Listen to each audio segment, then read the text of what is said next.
인생의 큰 전환점이 언제였습니까? 하나님께서 찾아오셔서 특별히 크게 말을 걸어주신 때를 말합니다. 제 개인적 인생을 뒤돌아볼 때도 예를 들면 좋은 스승을 만났다거나 또 엄청난 사건들이 터졌다거나 이럴 때 하나님께서 크게 찾아와 말을 걸어주시곤 했던 기억이 납니다. 그 이후로 변화받았던 엄청난 사건들 우리 개개인들 다 갖고 있을 것입니다. 아브라함도 인생에 있어서 하나님께서 크게 말을 걸어주신 적이 많이 있겠지만 크게 2번 정도로 봅니다. 한 번은 아들 이삭을 모리아 산에 가서 번제물로 바쳐라 이렇게 명령하실 때였습니다. 어떻게 난 아들인데요, 그렇죠? 아브라함 100세에 그 안에 사레가 90세에 난 아들이고 아브라함은 이 아들 이삭을 지키려고 별의별 짓을 다 했는데 말이죠. 하갈 몸종에게 난 아들 이스마엘을 내쫓기까지 했어요. 왜요? 이삭을 지키고 보호하기 위해서 말이죠. 즉 유일한 삶의 목적이었다는 거죠. 그 아들, 유일한 삶의 목적인 아들을 번제로 갖다 바쳐드리라. 자, 이 명령을 어떻게 순종할 수 있겠습니까? 그런데 아브라함은 분명히 뭔가 알아차렸을 것 같아요. 하나님이 뭔가 하시는구나. 뭔가를 계획하고 계시는구나. 혹독하고 지금은 너무나 가혹한 시련이지만 도무지 지금의 인간의 성정으로는 이해가 되지 않는 순간이지만 그래서 특별한 순종을 요구하고 계시는구나. 내 작은 지경으로 도저히 이해가 되지 않는 큰 일을 하나님께서 계획하시고 펼치시는구나. 그저 순종해야겠구나. 이런 심정이었을 것입니다. 자, 어땠어요? 결론은 모리아산 결박 사건, 아들을 잡아 죽이려 했던 사건은 이후에 갈보리산 예수 그리스도 하나님의 아들이 십자가 지고 간 희생 사건의 생생한 그림자가 되었어요. 이것보다 더 큰 일이 인생 가운데 어디 있어요?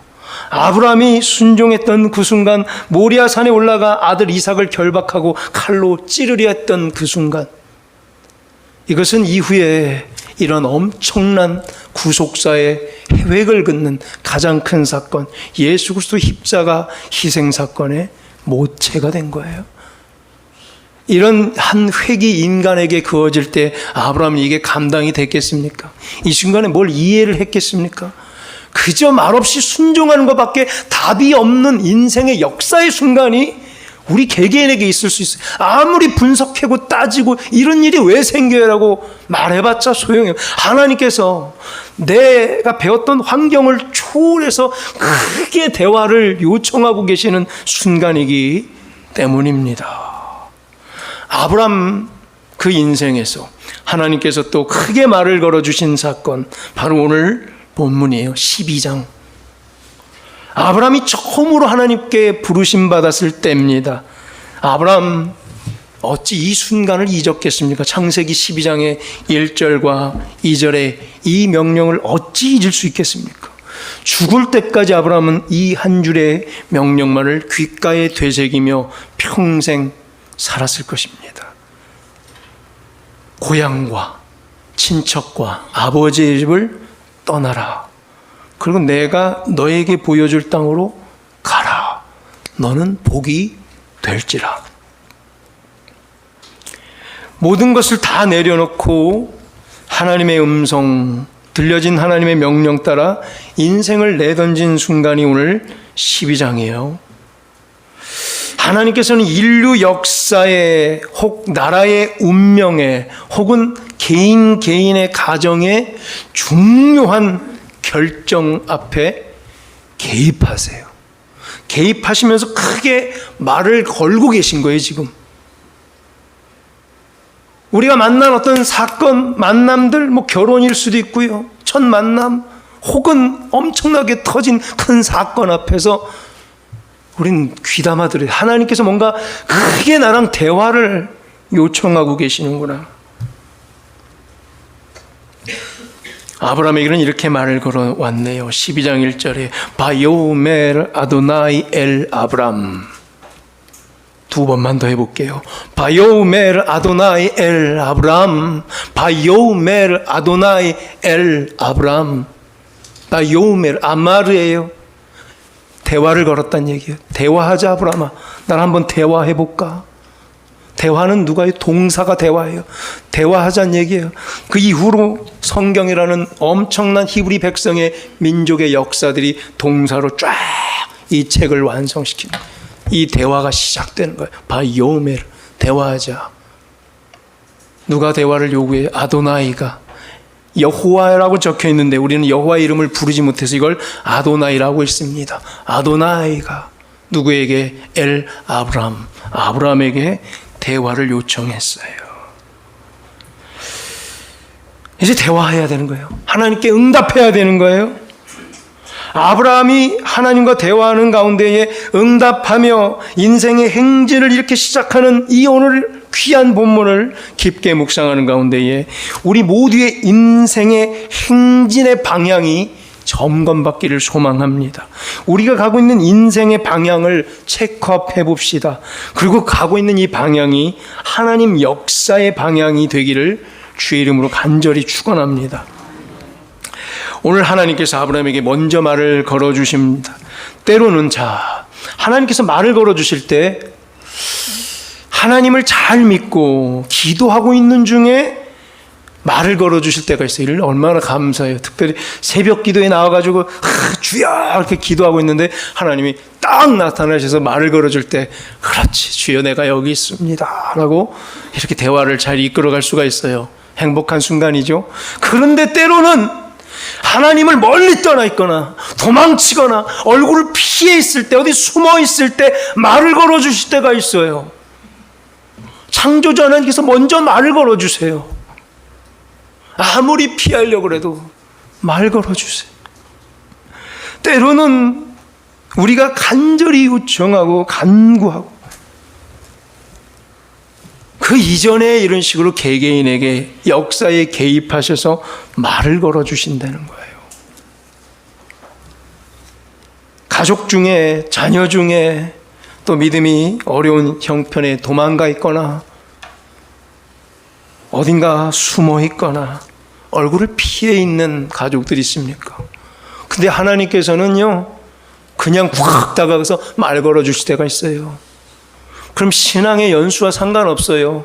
일주일만 해도 뒤집어져요. 말 걸어주시면 1년만 신앙생활 교회 나왔는데 딱 1년 됐는데 완전히 뒤집어질 수가 있어요. 왜?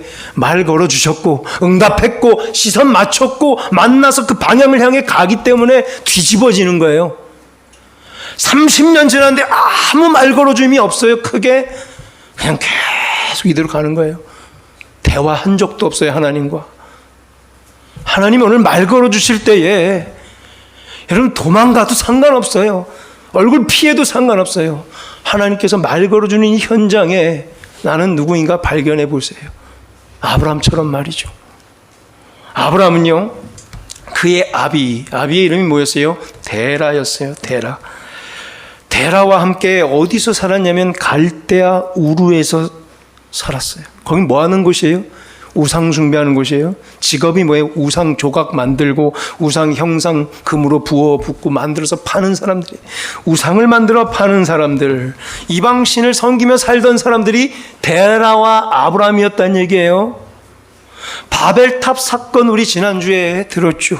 바벨탑 무너뜨린 후에 그 근처 바벨 근처 갈대아 우르 지역에서 각종 우상을 조각하며 만들며 팔며 살던 사람들. 우상이 뭐였어요? 인간들이 마음대로 살아보려고 형상을 만들어 신을 거기에 가둬둔 거라고 그랬죠. 우상이 여러 개라고 그래요. 우상이 딱 하나든가요? 여러 개예요. 그 말은 뭐예요? 여러 개 만들어놔도 하나도 안 믿는다는 얘기에 반증이라고 그랬죠. 믿음이 없다는 얘기예요. 여러 개 만들었다는 건 하나도 믿을 게 없다는 얘기인 거예요. 그래서 이것저것 다 만들어 보는 거예요. 아무것도 믿을 게 없으니까. 그저 신을 그래서 여기도 가둬두고 여기도 가둬두고 온통 신을 우상에 가둬두고 그럼 뭐라는 거예요? 자기 마음대로 교만대로 마음껏 해보겠다는 게 우상. 바로 교만의 산물이 우상이라는 거죠. 그러고 있는 아브라함을 부른 거예요. 하나님 앞에 무릎 꿇고 매달리고 있는 아브라함을 부른 게 아니라 본인도 이방신을 섬기고 우상을 섬기고 또 여러 개를 만들어 갖다 팔고 있는 아브라함을 불렀어요. 자, 이게 은혜의 본질이라는 거예요. 아브라함이 아무 자격도 없었어요. 어떤 조건도 없었어. 그냥 아브라함이야. 뭐예요? 이 족보를 봐요. 왜 아브라함이 아무도 답 못 찾았어요, 지금까지. 왜 아브라함인지 아무도 모르겠어요. 그냥 아브라함이래요. 뭐 잘한 구석 한 개도 있어서 부른 게 아니란 얘기예요. 하나님 앞에 가까이 나오고 있어서 부른 게 아니란 얘기예요. 범죄의 현장에서 우상 만들어 팔고 있던 사람을 부른 거예요, 그냥. 지금 뭐예요? 이 구속사의 부르심의 시작조차가 은혜로 해보겠다는 거예요, 하나님께서. 공로로, 행위로, 노력으로 하지 말자는 얘기예요. 실력으로 하지 말자는 얘기예요. 은혜로 한번 해보겠다는 게 하나님 이야기책이에요. 그렇게 시작한 게 구속사예요. 아무 자격이 없지만 하나님께서 말 걸어주시는 거예요. 에이, 어떻게 지냈어?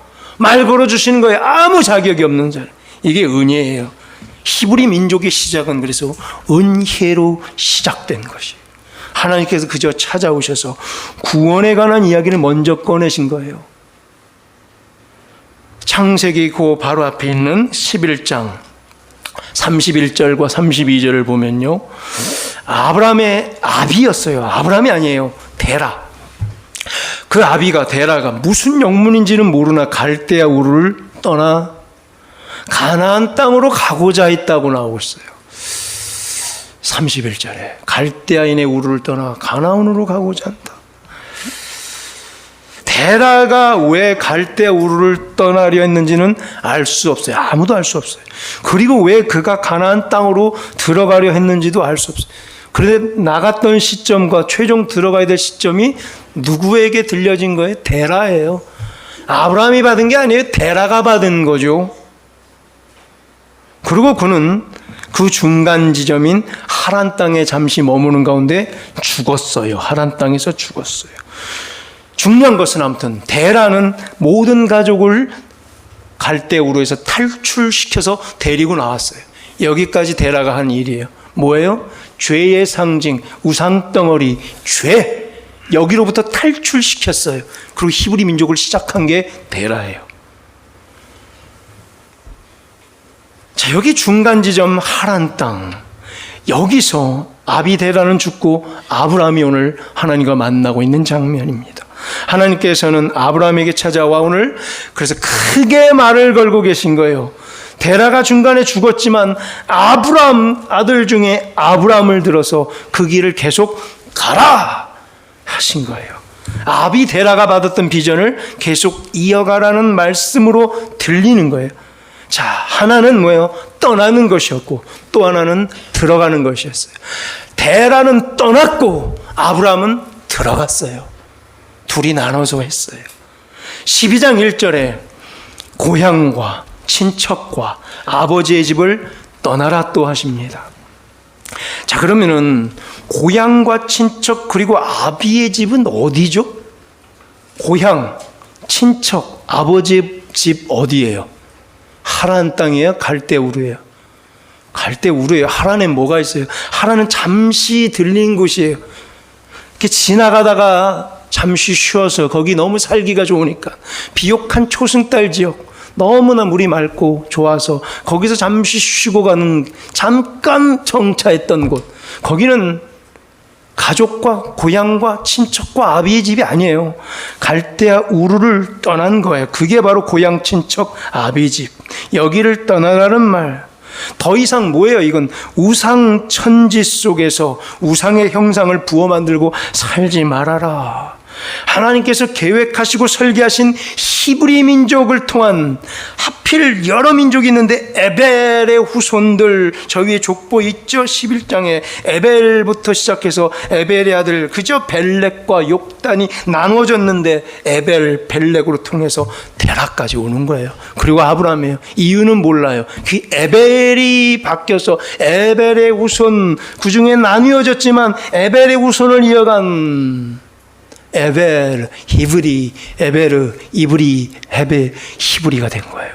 히브리 민족이 이렇게 그냥 시작했어요. 가장 큰 공헌을 한 테라, 거기서 떠났다는 거예요.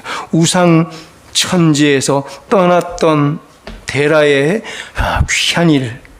자, 이제 아브라함은 아비 데라의 비전을 다 이어봤습니다. 그의 계획을 다 이어봤고 이제 본격적으로 가라 했던 가나안 땅으로 오늘 아브라함이 직접 떠나고자 하는 이 장면.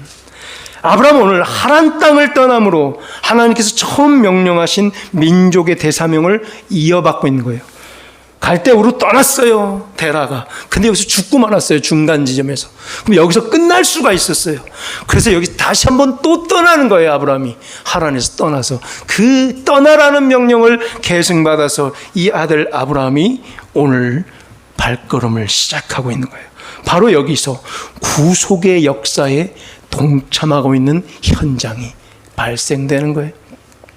하나님께서 펼칠 구속사, 구원해내는 그 속해내는 역사에 아브라함, 히브리 민족이 그저 동참하고 있는 이 현장에서 이제 아들 아브라함에게 확인해 주시며 하나님께서 이들 히브리 민족에게 보여주신 땅, 그 땅은 바로 가나안 땅, 거기로 들어가라 말씀해 주시는 거예요. 하나님의 구속에 관한 이야기, 구원에 관한 그 이야기에 앞으로 메인 캐릭터로 일하라 하신 거예요. 주연 배우죠. 히브리 민족 이야기. 자, 이 12장부터 쫙 다 해서 무슨 이야기예요? 히브리 민족 이야기예요. 성경책. 네네. 메인 캐릭터로 일해라. 그리고 5절에서 마침내 아브라함은 약속의 땅인 가나안 땅으로 들어갑니다. 자, 이렇게 이야기가 전개되고 있어요. 두 가지를 명심해야 돼요. 첫째는 떠나는 것이고 또 한 가지는 반드시 그곳으로 들어가야 되는 거예요. 두 가지 사명이 있어요. 떠나야 되는 것과 들어가는 것. 먼저 떠나야 합니다. 떠나야 새로운 곳으로 들어갈 수 있어요. 떠나지 않고는 아무 시작도 할 수 없는 곳. 아무것도 할 수 없어요. 떠나야 돼요. 갈대아 우르라는 우상 숭배를 상징하는 곳에서 떠나라 하십니다. 교만으로 만들어 부어놓은 우상 천지의 공간에서 떠나야 새로운 시작이 일어납니다. 갈대아 우르는 한마디로 뭐예요? 죄예요. 죄. 온통 죄의 덩어리인 곳에서 벗어나라. 이게 구속사의 시작인 거예요. 떠나야 시작되죠. 교만으로 만들어 놓은 우상천지에 떠나야 새로운 시작이 일어나요. 떠나기 힘든 본토 친척 아비집. 이전의 번역은 본토 친척 아비지였어요. 친척과 고향과 친척과 아비집, 본토 친척 아비집을 떠난다. 자, 쉽지가 않은 이 결정 앞에서 하나님의 위대한 시작에 들어서려 할 때 첫 번째 관면이 이거예요. 본토 친척 아비집을 떠나는 일. 익숙했던 거 다 버리고 떠나는 일.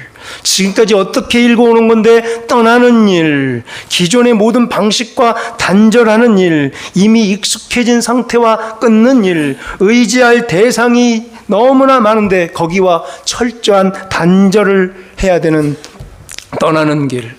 소위 습관과 전통과 관습과 좋았던 추억과 단절을 하라는 거예요. 왜 그래요? 예수님께서도 말씀하셨어요. 떠나라고요. 뭐예요? 새 부대가 되란 얘기죠. 앞으로 부어줄 게 엄청난 건데 이거 받으려면 옛날 부대 떠나란 얘기죠. 지금 새 부대, 새 포도주 넣을 건데 버틸 수 있겠냐는 얘기예요. 그래서 떠나란 얘기예요. 앞으로는 지금과 상대도 되지 않는 엄청난 일들을 펼치실 것이기 때문입니다. 하나님과 함께하는 새로운 히브리 민족의 역사가 이제 본격적으로 펼쳐지는 거예요. 아브라함 그럼 남아있을까요? 하란 땅에 남아있을까요? 갈대우르에 계속 그냥 평생 우상 조각 만들고 살까요? 아브라함 인생 12장부터 보세요. 얼마나 멋진 인생이 펼쳐져요. 하나님의 구속사에 동참해 주연 배우로서 활약하는 아브라함의 인생. 그 자손들 히브리 민족의 역사를 보세요. 그 시작에 오늘 아브라함이 있는 거예요. 그저 순종해요. 떠나라. 그곳을 떠나야 시작할 수 있어요. 죽기 싫은 이 떠남. 다 잃어버릴 것 같아서 떠나기 두려운 이 떠남. 여러분 떠날 준비 되셨나요? 옛 것과 이별할 준비 되셨나요? 왜요? 하나님께서는요, 이제 어떤 방식이에요? 은혜의 방식, 사랑의 방식, 헤세드의 방식, 충성과 인애와 자비의 방식으로 이 아브라함의 민족과 새로운 만남을, 새로운 추억이 준비돼서 펼칠 것입니다. 새로운 추억을 줄 건데, 사랑이란 방식으로 추억을 만들어 갈 건데, 우상 숭배하고 있을까요? 조각상 만들고 있을까요? 엄청난 새로운 추억을 이제 이후로 부어주셔서 창세기 12장부터 이러한 추억들이 쌓이긴, 히브리 민족의 추억이 아름답게 펼쳐져요. 그 기반은 사랑이요, 충성이요, 인애요, 자비예요. 자, 떠났어요. 그 다음 들어가야 돼요. 새로운 곳으로 들어가야 됩니다. 그런데 이 들어가는 조건이 있어요. 아무데나 들어가는 것이 아니죠. 내가 너에게 지시한 곳, 딱 여기로만 들어가래요. 일단 떠났는데 아무데나 들어가면 안 되는 거예요. 그 아무데나가 뭐냐면 하란 땅이에요. 가다가 보니까 하나님 잠시 멈췄는데 너무 좋은 거야. 그냥 여기서 살자. 떠나기는 떠났는데 중간에 여기서 머물러 있는 거예요. 하란에서.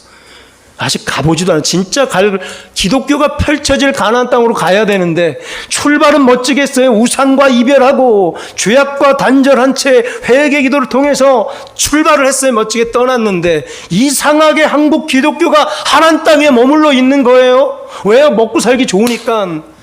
농사만 졌다면 풍년이 드니까 뭐만 번영만 보이는 거예요. 와, 떠났더니 잘 살되 예수님 믿으려고 옛날 것을 떠났더니 번영하되 성공하되 시험에 합격하네, 좋은 회사에 취직하네, 막 승진하네, 큰 집으로 이사 갔네. 이제 이것도 신물나잖아요. 이제 더 이상 전도할 때 이런 소리 하면 안 돼요. 아유, 교회 다니세요. 교회 가면은요 복 받는 거 맞죠. 교회 가면요 잘 돼서 시험에 합격하고 승진하고 좋은 집으로 이사 가요. 이 소리 이제 하지 맙시다. 하란 땅에서 머물러 있겠다는 거예요. 한동안 우리나라를 장악했던 게 이 번영신학 아니에요. 번영신학. 교회에 나왔더니 잘 됐더라. 교회에 왔더니 잘 살고 승진하고 시험에 합격했더라. 기복신앙으로 돌돌 뭉쳤잖아요. 이제 이거 그만해야 될 때 되지 않았어요? 더 이상 이 말 할 필요도 없어요. 또 하나, 교회에 나오니까 마음이 편하더라. 교회 나오면 마음이 편한가요? 그것도 옛날 이야기예요. 교회 나와서 마음이 편하면 안 돼요. 교회 나오면 마음 편하던가요? 교회 나오면 마음 편해요? 이것도 이제 한물 간 이야기예요. 교회에 나오면요 지지고 볶아야 돼요. 갈등의 현장이에요. 제대로 교회 다닌다는 것은 이 죄악의 현장에 내가 살아남는 거예요. 그리고 일부러 묶여줘야 돼요. 양보하지 않으면 마음이 편할 수가 없는 거예요. 양보하는 사람 또 양보하고 져줘야 되고 지지고 볶는 현장에서 교회에 진짜 나온다는 것은 마음이 편할 수가 없는 거예요. 그거 원한다면 다 하란 땅에 머물겠다는 얘기예요. 멋지게 갈대오로 탈출했는데 하란 땅에 머물러서 잘 짱박혀 살고 있대더라. 이게 번영신학이에요. 이건 기독교가 아니에요. 기독교의 출발. 아브라함을 통해서 구속사를 시작하는 거 출발했어요. 멋지게. 하란 땅에서 아브라함이 자란 일이 하란 땅을 떠났다는 얘기예요. 그 잘 먹고 잘 사는 땅을 떠나서 이제 척박한 땅 가나안으로 들어갔더라. 이제 본격적으로 구속사가 또 시작하는 거예요. 바로 이곳으로 들어와야 돼요. 새로운 곳으로 들어와야 돼요. 내가 네게 지시한 곳은 가나안 땅이었다니까. 그곳으로 들어가야 돼요. 아무데나 들어가지 마세요. 내가 원하는 곳으로 들어가는 것이 아니에요. 남들이 다 가는 곳으로 들어가는 것이 아니에요. 세상이 좋다고 평가 내린 곳으로 들어가는 것이 아니에요. 하나님의 완벽한 뜻과 계획과 섭리가 있는 그곳으로만 들어가야 되는 거예요. 거기에서만 하나님의 역사의 현장이 펼쳐지기 때문에 그곳으로 들어가야 돼요. 기독교가 이거 호불호의 문제입니까? 취미의 문제입니까? 어느 순간 기독교가 취미의 문제가 됐어요. 종교 여러 개 뿌려놓고 그 중에 하나 골라. 무슨 취미입니까? 취미 뭐 종교 뭐 이게 기독교 왜 이 선상에서 우리를 봐야 돼요? 세상의 시선과 개개인의 기호와 취향과 호불호의 문제로 머뭇거려서는 안 되는 곳으로 들어가야 돼요. 그게 기독교예요. 진리의 말씀이 관통해서 구속사를 향해 쭉 뻗어가는 게 기독교인데, 내 취향에는 뭐 어떻고, 나는 이런 게 마음에 들고, 나는 이런 걸 좋고 저걸 좋고, 내 취향, 기호, 호불호, 내 시선, 현대 상황, 이것만 자꾸 보면 진짜 기독교는 언제 갑니까? 이게 커질수록 지금 포스트 모더니즘 사회에 살고 있다. 이전에 모더니즘 시대만 해도요, 굵직굵직했어요. 테마와 담론이. 큰 민족의 평화와 전쟁과 화해 이런 것으로 갔는데, 지금은 뭐예요? 조그만 거를 다 쪼개놓고 단편화시키고 파편화시켜서 개개인에게 다 의미를 부여했어요. 아무나 다 한 소리씩 다 해버려요. 다 옳다고 그러고, 조금만 마음에 안 들다 그러고, 내 취미가 아니라고, 내 취향이 아니고, 내 색깔이 아니라고, 난 이건 마음에 안 든다고 다 말해버려요. 기독교 앞에도 그래요. 개인의 의견 다 들어줄 수가 없는 게 기독교예요. 하나님께서 그냥 거기로 가래요. 가나안 땅으로. 근데 지금 말을, 무슨 가나안 땅에 뭐하러 가냐고, 그 옆으로 가자고. 여기 하나는 좋은데 여기서 우리가 머물러 살자. 꼭 거기만 가야 됩니까? 여기서 우리가 잘하면 되지 않아요? 이게 하나님 땅의 유혹이에요. 끊임없이 유혹하고 있는 이곳에서 내가 꼭 원하는 그곳으로, 내가 지명하여 부른 그곳으로 가라라고 하나님께서 말씀하십니다. 그래야 그 다음 하나님께서 본격적으로 일하실 것이기 때문에 역사를 만들어 가실 것이죠. 하나님의 의지와 뜻을 역사 가운데 실어 나르려고 이제 일꾼이 필요할 때, 그 일꾼이 바로 히브리 민족 아브라함이었어요. 아브라함의 백성들, 하나님의 손과 발이 되는 장면이에요. 그게 히브리 민족 아브라함의 자손들. 하나님께서는 오늘 가나안 땅에 그저 아무것도 준비된 것 없이 들어온 아브라함을 통해서 엄청난 하나님의 구속의 역사, 구속사를 이루셨습니다. 자, 하나님은 이미 구속사의 끝, 종말을 이미 이루셨어요. 예수 그리스도를 오게 하셨고, 저 종말에 이미 종말을 완성하신 우리 하나님의 그 큰 그림 앞에 오늘 그 구속사를 이미 완성했지만 첫 시작을 알리는 발걸음을 위해서 아브라함에게 오늘 나타나 크게 부르고 계신 거예요. 아브라함아라고. 바요메르 아도나이 엘 아브라함이라고요. 바요메르, 내가 할 말이 있다. 아도나이, 하나님께서 엘 아브라함에게 이렇게 말이죠. 여호와께서 아브라함에게 이르시되 하면서 똑같이 하나님께서 오늘 우리 모두에게 이렇게 말을 걸기를 원하십니다. 이렇게 말 걸고 계세요. 바요멜 아도나이 엘 부성교회죠. 바요멜 아도나이 엘 부성교회, 우리 개개인의 이름, 우리 집안을 부르시면서 대화 좀 합시다 라고 그러는 거예요. 하나님께서 그게 내가 한번 지금 뭘 일을 하려고 하는데 준비가 됐는가 우리를 묻고 계신 거예요. 오늘 아브라함이 이 어딘가를 떠나서 또 어딘가를 들어간 것이 아브라함 편에서 매우 중요한 일이지만 한번 이렇게 돌려서 보면요, 그럼 가나안 땅 입장에서도 매우 중요한 순간이 돼요. 땅의 입장에서 한번 생각을 해봅니다. 가나안 땅이에요. 자, 아브라함이 이 땅으로 들어왔다는 것은 무슨 의미입니까? 아브라함이 이 땅으로 들어왔다?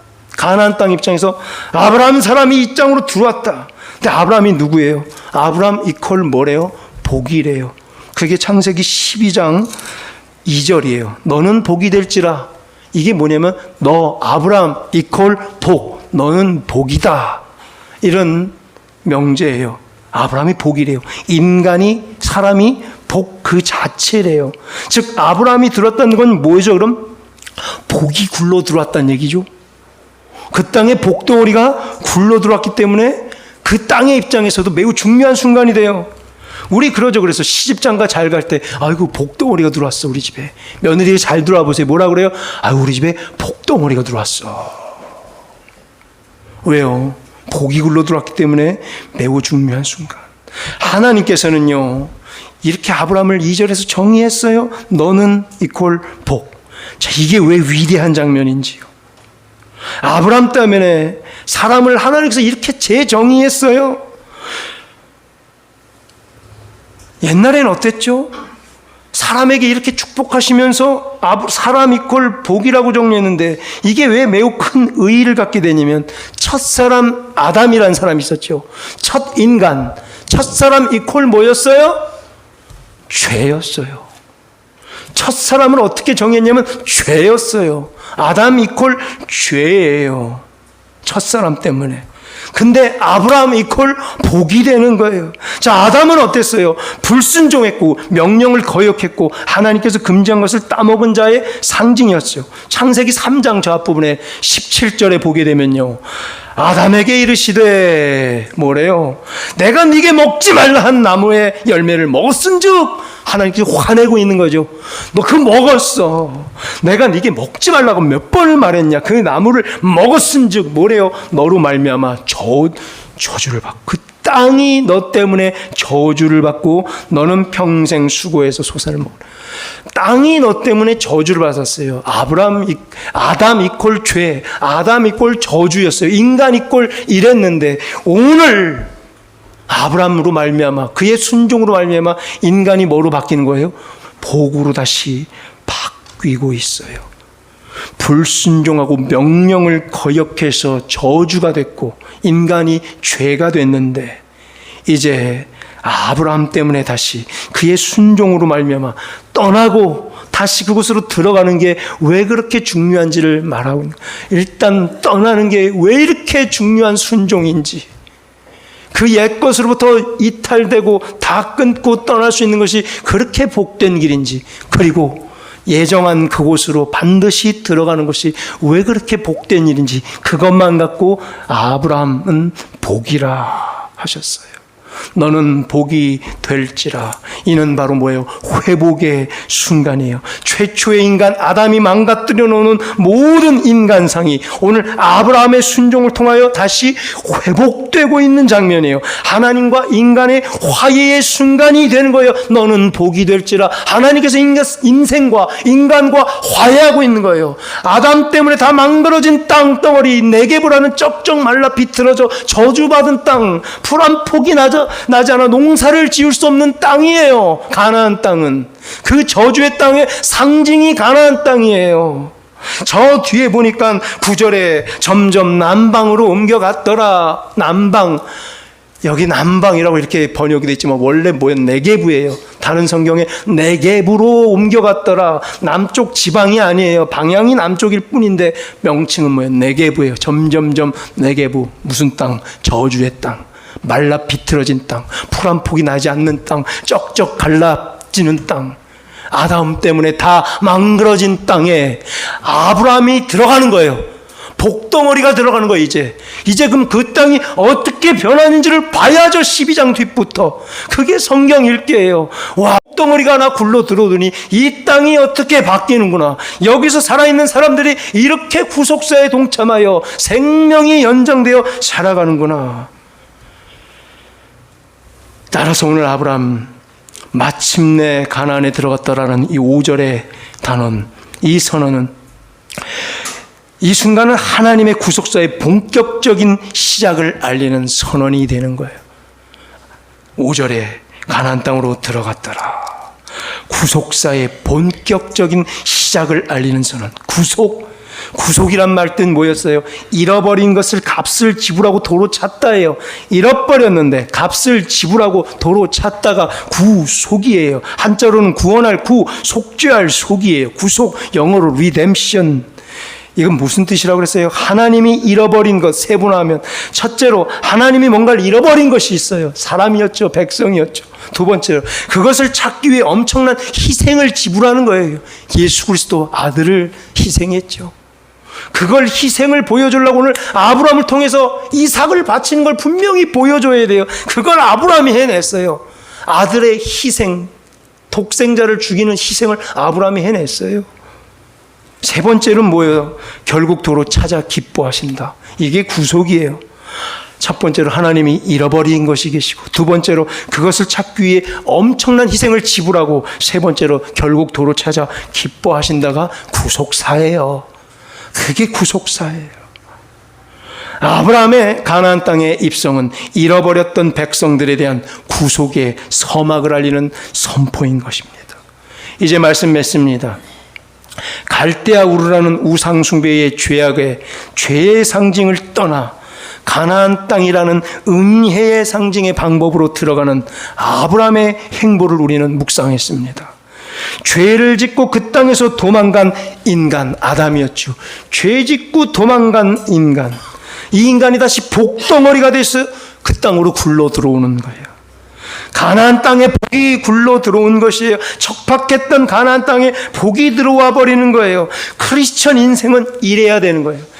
크리스천의 인생은 이래야만 해요. 크리스천이 들어가는 곳마다 어떻게 돼야 돼요? 말라 비틀어진 곳에 샘의 근원이 폭포수같이 터지게 하는 것이 하나님의 계획이에요. 그것이 하나님의 그림인 거예요. 크리스천이 들어가는 곳마다 망하는 자가 다시 일어나고 쓰러져가는 것이 다시 회복되게 하는 것이 하나님의 계획인 거예요.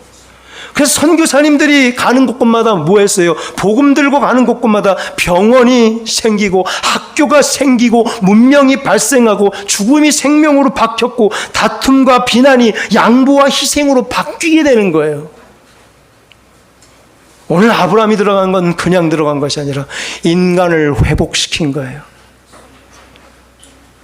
사랑하는 우리 부성교회 성도님들, 오늘 아브라함에 받았던 그 음성, 하나님께서 대화하려 했던 그 음성, 우리도 듣기를 소망합니다. 그 귓가에 우리의 부성교회 이름이 들려줘. 우리도 그 대화에 동참하며 하나님의 구속소라는 엄청난 일에 우리가 쓰임받기를 소망합니다. 우리 부성교회 성도들이 발걸음이 향하는 곳곳마다 복이 굴러들어오는 기쁨의 현장, 회복의 현장, 소망의 현장 되기를 주의 이름으로 간절히 축원합니다.